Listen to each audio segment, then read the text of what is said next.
Just gonna make some bread today. Thought I'd make a dedication to my Apex buddies. So this is my breadication video. So first thing that I do is I measure out 13.72 grams of yeast, which I have it written down, so I've already measured it. 13.72 grams, you won't be able to see it, and 10.16 grams of salt. Next step, I'm going to try and get water hot enough. It needs to be 105 Fahrenheit. And I need 320 grams of it. Yep, that looks just about right. So now we do the weight. You got to take water out to 320 grams. So it'll probably be about that. Nope. One more of those. Close. The thing about my scale is you have to tap it, so there's 320 grams, exactly. So what I now do is I will take 5 grams of honey, because I need 15 grams. So I need 15 or 20 grams of honey, so I'm going to drop that down to 5. 1 second, Gabby, please. I'm going to drop that down to 5 grams. And that gives maybe a little more. Hey, perfect drop. Perfect drop on 5 grams. And then what we do as the last step is we wait a few minutes here. So you give it a mix. The most important thing about bread making is temperature. So you want to make sure that your temp is still correct. If it's not, we're kind of screwed right now. Should be fine. I mean, we're going to have to go to our sun in about a second. I try for anything over 100. It's pretty good. It should proof properly. So what I did is I gave honey to the water, and then that gives the yeast something to feed on, so it's going to proof. So what you do is you mix it up, make it nice and cloudy, and then set a timer for 5 minutes to let the yeast proof. Done. So because temperature is of paramount importance, it hasn't been that long, probably a minute and a half, yeah, something like that. This is what happens when yeast proofs. So what the yeast is doing is it's reacting to the honey, and it will cloud up the entire bowl, something like that. A couple of minutes. I got about 3.5 minutes left, 3 minutes 20 seconds. 2.5 minute mark. Also, Wi-Fi dishwasher, yes.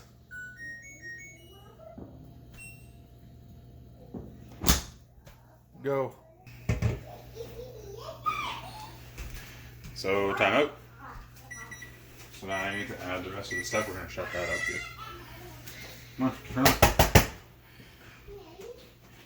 There you go. Sometimes you got to beat it into submission. So this is what the fully proofed mixture looks like. So it looks like that. Now I just add the rest of the honey and the oil. So we tear that back to 0. I need to add 15 grams. I don't know what that is in fluid ounces for our American friends. See how that goes. It's okay if kind of like within a gram or 2, or I guess probably like, I don't know, an 1/8 ounce or something crazy like that. That's going to be too much. Oh, probably okay. Nope.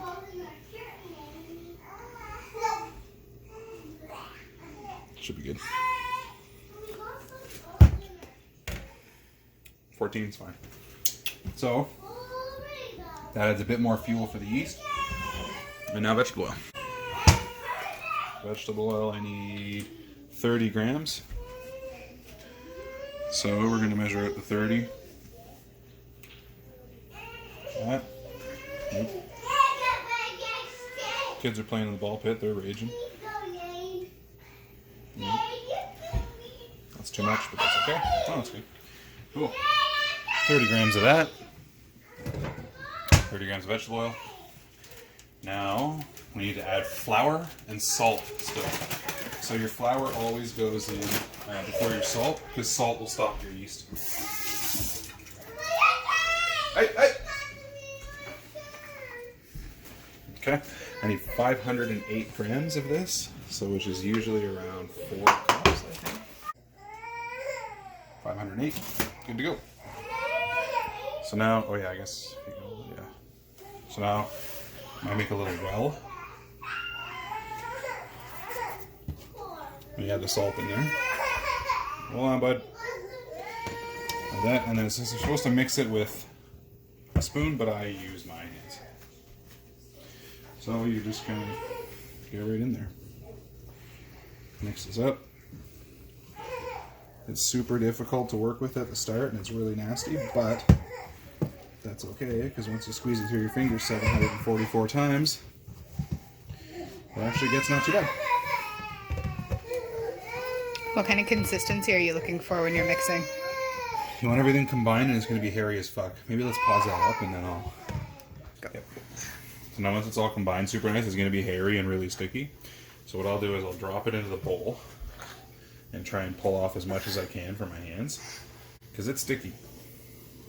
Hi, bud. That's my little dude. So this one is a no knead, so you don't have to knead it. Hence, no knead. So we're going to give it a nice little roll, and then this all goes down the sink, unfortunately. So that's just how it goes. Get out of there.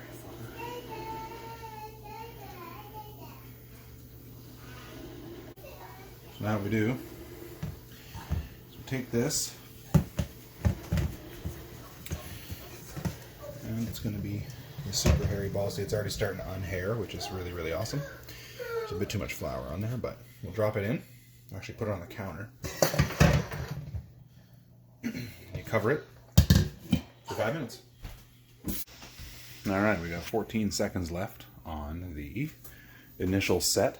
So because temperature is of paramount importance when making bread, I have my first fold temp ready to go in 3 seconds. So this is a no knead. So what that means is we just kind of let it sit. And the rising of the yeast will push the dough enough up so that it doesn't actually need to be kneaded. So if we look at this, I'll take this off. So we look at that, it looks ever so slightly different. So what we do is you take this and you kind of like corral it a little bit and take it and you flatten it as much as you kind of can. If it sticks water on the hands, which I'm actually going to use in a sec. So a touch of water on the hands. Stretch that, stretch it, stretch it, stretch it. Take that, fold it like this. Take this one, hopefully unstick it from your counter, because that's where mine is. To there, you don't want to rip it. Put it up like this. Stretch it out a touch, up like that. So when you get this ball like this, you flip it. And it sits, I have a little bit of flour in there, which I'm actually going to take off because it's unmixed. So you kind of just sit it, and then back down it goes for 5 more minutes. The other thing I forgot is I forgot to write the temp down. It's only been about a minute, but I took the temp just now, and it's about 90 Fahrenheit, which is too hot. For bread, it should be about 75, so I'm going to open this window and see if I can cool it down while this process is happening. Usually with like the moving of bread like that, it will heat the bread a little bit, so I want to make sure that, because it's a little bit cold out today, it's not crazy. Cools my bread down a little bit. Window's there, bread's right there. Let's see what happens. Second mix, here we go. It's off. We're gonna do little dude. Hey, buddy. Hey, Dad. Man, good boy. So the shape of this, I'm gonna try to do this one-handed, is gonna be slightly different. And it is like, what we'll do is I'll try to do it one-handed. You do the same thing. Squeeze it out a little bit. Squeeze it out a little bit.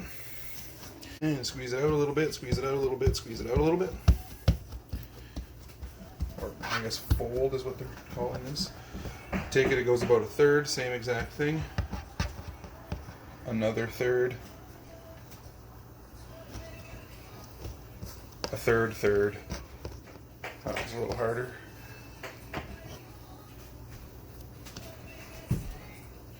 Flatten, it's going to turn into more of a ball. It gets a little bit harder to fold every time now. And then flip. There's your bread. Flip. Back we go. Cover it for another 5. Alright, last fold. Here we go. So after this 5 minutes, we're going to do a bulk fermentation.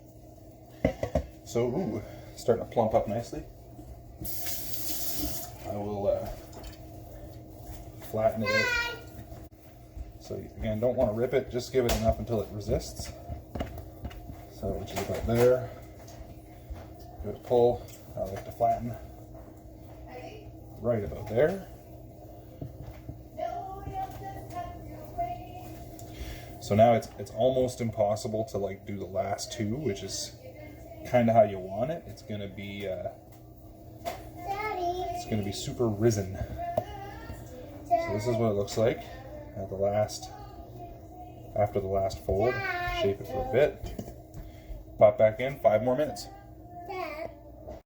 Okay, so with the last fold done, what we're gonna do is I'm gonna clean the bowl out. Bowl's cleaned. So now I'm going to pop a little bit of oil in there. So I just use my same vegetable oil. Pop that just a touch, not even all that much. And the best way to spread oils is with one of those. Paper towel. So I just do inside of the bowl. It's just enough to get it lubed. That's good. And then what we do is you take your loaf and you drop it in. Down it goes. Got to land at least somewhat in the center of the bowl. It sits there, cover it with plastic wrap, let it rise for 1 hour. Okay, so now that the bulk ferment is finished, that's what the dough looks like inside the little thing. So what I'm going to do now is called degassing and pre-shaping. So we'll take this off. It's nice and sticky. Absolutely massive. So we take just a touch of flour, pop it down on the work surface. Don't want too much, that much, if that. Give it a good little spread. It's just enough to like, oh, apparently I had a bit of water on there, that's okay. So we're gonna plop it, if it'll come out, which it should. Oh yeah. So we are going to degas, which is push, and there's a pile of oil or a pile of gas that's going to come out. And that's because all the little air bubbles. So you really can kind of go crazy with degassing. Notice that with the flour work surface, it's actually not super sticky, which is kind of nice. So you can push, I don't know if you can see it on the camera, that end, but there's a whole bunch of air pockets. Try to get as many out as you can, doesn't really matter. Kind of matters, but doesn't really matter.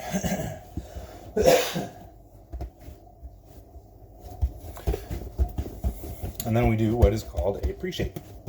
So once it's like this, you can kind of pick it up. And you want to go like this. And I believe it should be one of these, kind of like fold again to get yourself a nice boule. And then you pop here and you just tuck. So you want to make sure that you're kind of like pulling it taut. Oh, whoops. So that was a fold. I want to make sure that you're pulling it taut and tucking and then kind of like letting it sit on itself. So you do that and we rotate about a quarter.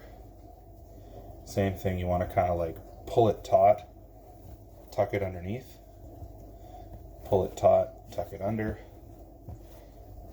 Same thing on this side.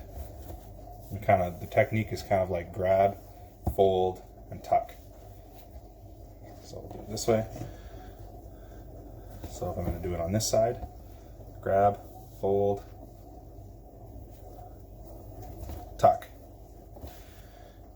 Keep it super tight. I keep it super tight because that's just how I've always done it. So you end up with this really, really awesome boule. I'm going to make sure that that's not an air pocket, which it is. There we go. Tighten, tighten, tighten.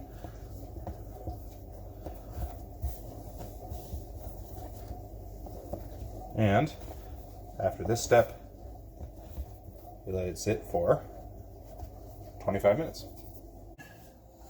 Grab a bread pan. I like to use butter in my bread pans. Butter on there, and then you just kind of lay it on the inside. So now final degassing and shaping. So that's that. So we need a touch more flour. About that amount. Same thing again. Spread it on the work surface. We're going to flip it upside down.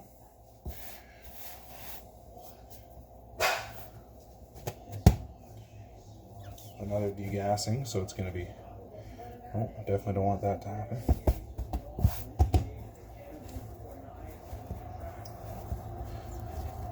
Alright, so we'll flatten it out. I don't know if you can hear it, but the air is popping.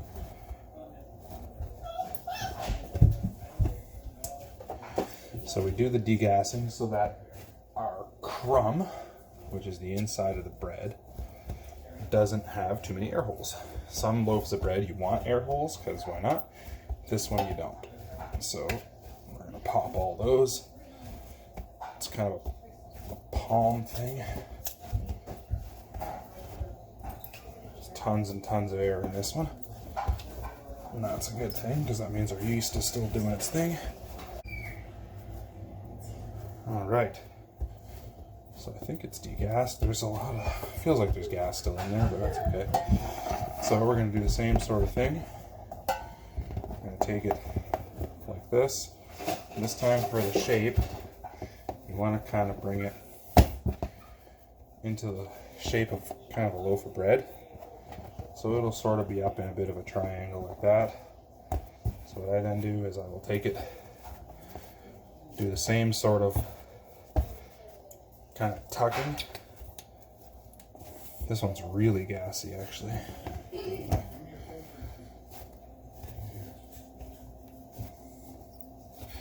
Now that I look at it, so what we're going to do is pop it into this loaf of bread shape. Don't want to tear it though. So, same kind of thing as the original shaping.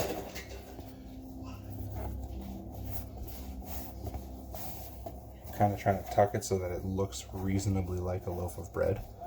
There's a little air bubble there. So, don't want to do too much tearing, because if it does, then the final loaf doesn't look quite as nice. So, I want to focus on the sides, nice and flat, and final loaf shape is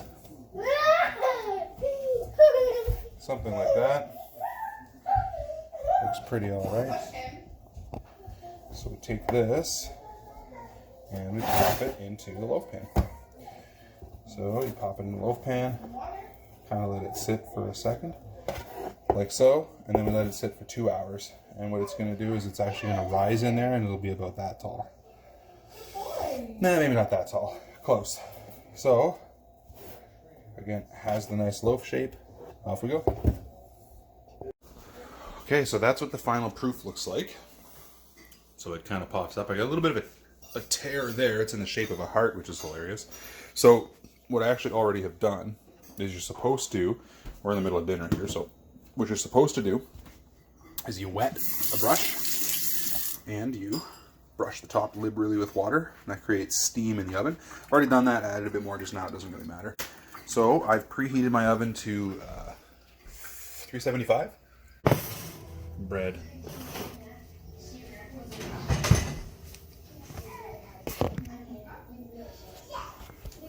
There it is. That's our loaf. So what you do next is you take it out onto a plate, because if you don't, the bottom gets soggy. So if you're super wealthy, you have drying racks for bread. I don't. So I'm going to set this up here, and we'll take it out. Got to put on my super trusty silicone gloves, because they have fingers.